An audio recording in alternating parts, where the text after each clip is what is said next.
सांगायच्या? अजिबात नाही सांगणार. मग ठीक आहे. ठीक आहे ना.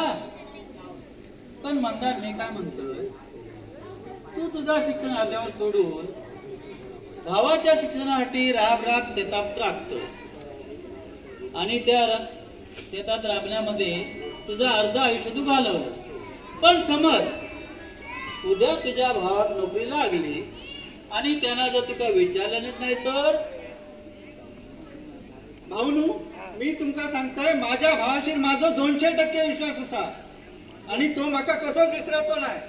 वा वा, लय भारी. पण मंदार, भ्रमात राहू नको. अरे भ्रमाचो भोपळो लय जड असता. एकदा तो हातात सुटलो की जमिनीवर पडून फुटतेलो आणि तुझं आयुष्य माध्यम त्याला. म्हणून सांगतोय भाऊनू, म्हणूनच मी जास्त शिकलेल्या पोरीशी लगीन करतलोय. अरे तू ठीक करशील रे, पण पोरीचा बाप तुका पोरी देऊ गयो ना. आजकाल गावाल्यांका पण पोरी देत नाही. मग गाववाले काय करतात, 1.5-2 वर्ष मुंबईत जातात. मुंबईत राहून ताकरमानी बनवून येतं. मग आणि मग पोरीचा बाप मुंबईला समजून पोरी देतात.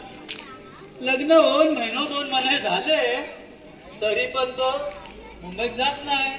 तेव्हा पोरीचा बाप विचारता, पाहुण्यानं असा का मुंबईत जात ना?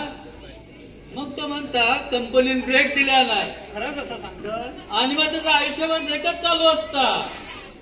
आणि काय काय असतात महाभाग, ते काय करतात, कुठेतरी सूत जमवतात आणि प्रेम करून पोरगी पळून आणतात.